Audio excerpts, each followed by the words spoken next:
Okay, so in this problem, this example, we've got a geometric sequence. The fourth term's 24, sixth term's 96, and we got to find these various things about it. So remember, a geometric sequence is one where you've got a first term, and then the next term, you multiply the first term by some constant ratio, and then you multiply it by a constant ratio again to get the next term, and then you do it again and again and again.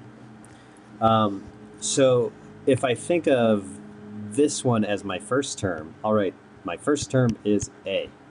And then my second term is when I take the first term and multiply it by r. And then the third term is when I take the first term and multiply it by r to get the second term, and then multiply it by another r. And if I keep going, the nth term is going to be a r to the n minus 1. So this is what defines geometric sequence. All geometric sequences have this form. Well, I know that the fourth term, a sub 4, is 24. And if I use this general idea right here, well, that means that that's got to equal my first term, a, times r cubed, right? Because the power is always one less than whatever the term is, whatever number the term is. So I know 24 is ar cubed. I also know that the sixth term is 96, and 96 has to be ar to the fifth because it's the sixth term. Well, okay, so I've got these two things here, and this will help me solve for r. So if I actually do ar to the fifth divided by ar cubed, that's the same thing as 96 divided by 24. And if I simplify the left side, I just get r squared because the a's cancel and then some of the r's cancel. And so I get r squared equals 96 over 24, that's 4. So then I get two choices, either r equals 2 or r equals negative 2.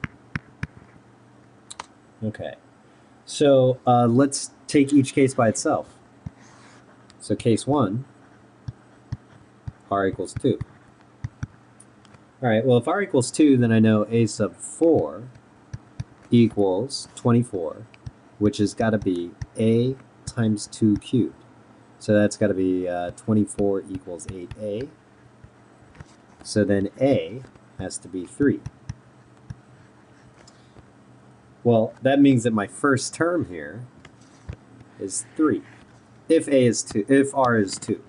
So if r equals 2, first term equals 3. So then I could say that my nth term is the first term times the ratio to the n minus 1. So that's if the common ratio is 2 and if the first term is 3. Right?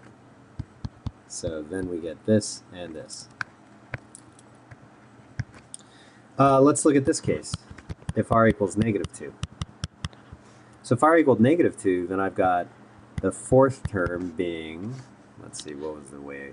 24 equals ar cubed, and r is negative 2. So a negative 2 cubed. So then that's going to become 24 equals negative 8a. If I divide by the negative 8, I get negative 3 equals a. And so now I can say, well, if r equaled negative 2, then a had to equal negative 3. And I can also say the nth term is going to be the first term times the common ratio to the n minus 1. Okay? And I will stop there.